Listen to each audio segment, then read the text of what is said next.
দেশের সম্পদ লুণ্ঠন করে বাইরে পাচার করেছে, দেশে দেশে বেগমপাড়া গড়ে তুলেছে, কেউ কেউ পালাতে গিয়ে খালে বিলে আশ্রয় নিয়েছে, আবার রসিক সিলেটবাসীর কাছে কেউ কেউ কলাপাতায় ধরা পড়েছে।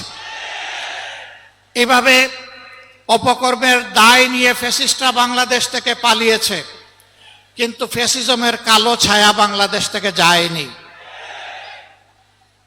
একদল যে অপকর্ম করে চলে গিয়েছে, আরেক দল বাংলাদেশে সেই অপকর্মের দায়িত্ব নিয়েছে। একদল চাঁদাবাজি করার কারণে জনগণের ঘৃণা কুড়িয়েছে, আরেক দল আবার তার চাইতে বেশি শক্তি দিয়ে চাঁদাবাজিতে নেমে পড়েছে।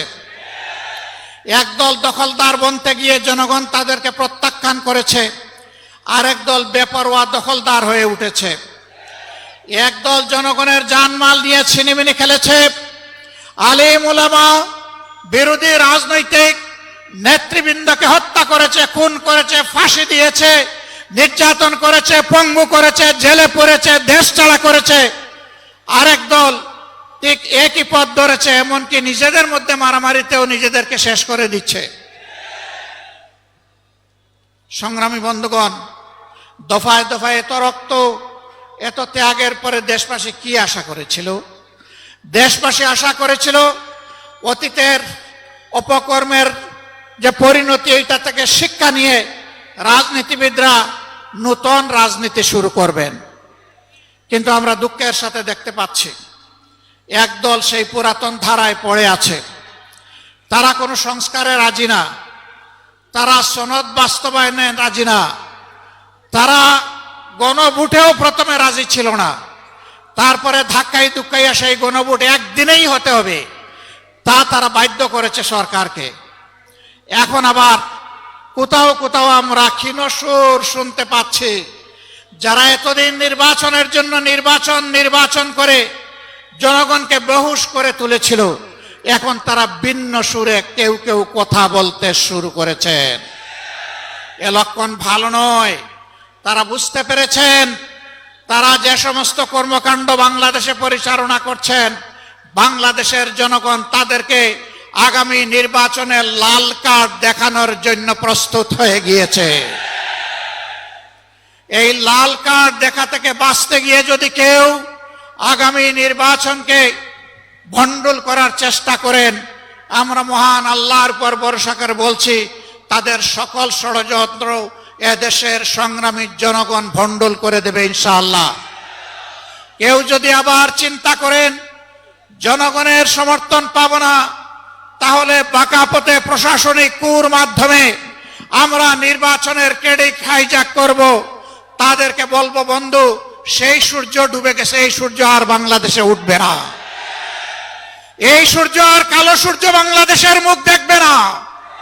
এখন নতুন সূর্যের উদয় হবে, সেই সূর্য কোরআন বুকে নিয়ে উদিত হবে ইনশাআল্লাহ। বাংলাদেশ থেকে অপশাসন দূর হবে। মোটে মাঝি, শ্রমিক, ছাত্র জনতা, এই বাংলাদেশ হবে তাদের বাংলাদেশ। লুটে তাদের হাত থেকে উদ্ধার করে বাংলাদেশ তুলে দেওয়া হবে দেশপ্রেমিক জনগণের হাতে ইনশাআল্লাহ। আমাদের যুব সমাজ যেই আকাঙ্ক্ষা নিয়ে রক্ত দিয়েছে, তাদের আকাঙ্ক্ষার সাথে আট দল সম্পূর্ণ একমত।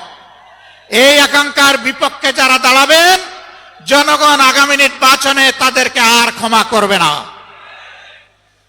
আমি অত্যন্ত বিনয়ের সাথে বলতে চাই, আজকে দেশপ্রেমিক সকল ইসলামী দল এবং আরো কিছু দেশপ্রেমিক দল মিলেই ৮ দলীয় আমাদের কর্মকাণ্ড পরিচালিত হচ্ছে। দুই একটি ইসলামী দল এখনো তার বাইরে আছেন। আমি বন্ধুদেরকে অনুরোধ করব, সকল ধরনের মুহের জাল ছিন্ন করে আপনারা আপনাদের আঙ্গিনায় চলে আসুন। এই আঙ্গিনা আপনাদের আঙ্গিনা। এখন যেখানে ঘোরাফেরা করছেন, এটা আপনাদের আঙ্গিনা না। তাদের শীর্ষ নেতারা বলেন, আমরা শরিয়া আইন বিশ্বাস করি না। তারা মুসলমানদেরকে মৌলবাদী জঙ্গি বলেন। তাদের সাথে আপনাদেরকে মানায় না, আপনারা বড় বেমানান হয়ে গেছেন সেখানে। যেখানে মানায় ঘরের ছেলে আপনারা ঘরে চলে আসুন, আমরা আপনাদেরকে বুকে জড়িয়ে কবুল করব ইনশাআল্লাহ। অভিনন্দন জানাবো, সম্মান দেব, ভালোবাসবো। অন্য ঠিকানায় থাকার কোনো প্রয়োজন নেই। আপনি সম্মানের ঠিকানায়, কোরআনের ঠিকানায়, মানবতার মুক্তির ঠিকানায় ফিরে আসুন। আপনি কেন চাঁদাবাজদের অংশীদার হবেন? আপনি কেন দখলদারের সমর্থক হবেন? আপনি মেহেরবানি করে এই অপবাদ নিজেদের গলায় তুলে নেবেন না। আসুন, আপনারা ফিরে আসুন। আমরা আপনাদের ভাই, আপনারাও আমাদের ভাই। আজকে বাংলাদেশের দিকে চোখ মেলে খোলা চোখে তাকান। আজকে সমস্ত ইসলামিক এবং দেশপ্রেমিক শক্তি ঐক্যবদ্ধ হয়েছে। ইস্পাত কোটির ঐক্য ইতিমধ্যেই গড়ে তোলা হয়েছে। এই ঐক্য ইনশাআল্লাহ আগামী দিনে দেশের ভাগ্য নির্ধারণ করবে। আজকে রাস্তাঘাটে, হাটে, বাজারে, নগরে, বন্দরে সকল জায়গায় মুক্তি পাগল মানুষ তারা জানিয়ে দিচ্ছে আগামীতে তারা কোথায় ভোট দেবে। তারা এখন আর কারো রক্তচক্ষুকে পরোয়া করছে না।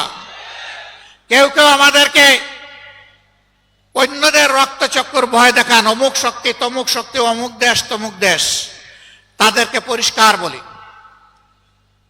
ইসলামী এবং দেশপ্রেমিক নেতাকর্মীরা হাসি হাসি যেখানে ফাঁসি বরণ করতে পারে, মেহরবানি করে তাদেরকে কোনো কিছুর ভয় দেখাবেন না। আমরা ভয় করি শুধু আল্লাহ তাআলাকে। বাকি যাদের কথা বলেন তাদেরকে আমরা কোনো পাত্তাই দেই না। ইয়েস, বিশ্বের সকল শান্তিকামী সভ্য দেশকে আমরা সম্মান জানাই, কিন্তু কেউ যেন আমাদের উপরে কোনো দাদাগিরি করতে না আসেন। আমরা আর কারো দাদাগিরি দেখতেও চাই না, বরদাস্ত করতেও রাজি নই। বাংলাদেশ চলবে আল্লাহ তাআলার নির্দেশ মোতাবেক, এই দেশের জনগণের পছন্দে। এর বাইরে কারো পছন্দ অপছন্দের কথা আমরা শুনতে চাই না। যারা অন্যদের তল্পিবাহক হবেন তাদেরকে বলবো, আগে যারা তাবেদারি করেছে তাদের থেকে মেহেরবানি করে একটু শিক্ষা গ্রহণ করুন। যারা গিয়ে তাদের পেটে আশ্রয় নিয়েছে, এটা অখাদ্য, এরা ওখানে গিলতেও পারছে না, ফেলতেও পারছে না। এই পর্যায়ে এসে গেছে। আপনারা যাবেন কোথায়? আপনারা এই দেশে থাকেন, এই দেশে থাকেন, এই দেশের মানুষের তাদের যে আকাঙ্ক্ষা সেটাকে উপলব্ধি করার চেষ্টা করেন। চাঁদাবাজি যারা করেন তারা চাঁদাবাজি বন্ধ করুন। দখল বাণিজ্য যারা করছেন দখল বাণিজ্য বন্ধ করুন। মানুষের পর জুল জুলুম যারা করছেন তারা জুল জুলুম বন্ধ করুন।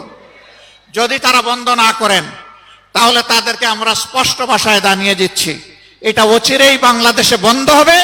তখন কিন্তু কঠিন পরিণতি ভোগ করতে হবে। সেই পরিণতি ভোগ করার আগে মেহেরবানি করে ছেড়ে দিন।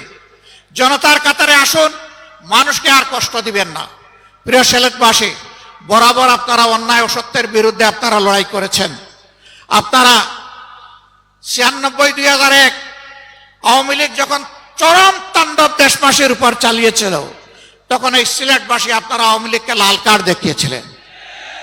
আওয়ামী লীগ সেদিন প্রকাশ্যে বিবৃতি দিয়ে শাহজালাল বিশ্ববিদ্যালয়ের ঘটনায় জনগণের কাছে ক্ষমা চাইতে বাধ্য করেছিল। এর থেকে প্রমাণিত হয় কখনো অন্যায় এবং অসত্যের যারা অনুসারী তাদেরকে আপনারা বরদাস্ত করেন নাই। আমাদের ভরসা আগামীতে ইনশাআল্লাহ আপনারা করবেন না। আপনারা ন্যায়ের পক্ষে, জন আকাঙ্ক্ষার পক্ষে, আল্লাহর কোরআনের পক্ষে আপনাদের অবস্থান হবে সুদৃঢ়। আমরা সেই সুদৃঢ় অবস্থান কামনা করে এবং আমাদের আজকে এখানে যে সমাবেশ শেষ হচ্ছে, এই শেষ জায়গা থেকে বিজয়ের শুরুর স্লোগান শুরু হোক, সেই আহ্বান জানিয়ে আপনাদের কাছ থেকে বিদায় নিচ্ছি। আপাতত আসসালামু আলাইকুম ওয়া রাহমাতুল্লাহ। নাসরুম মিনাল্লাহি ওয়া ফাতহুন কারীব ওয়া বাশশিরিল মুমিনিন। আসসালামু আলাইকুম ওয়া রাহমাতুল্লাহ।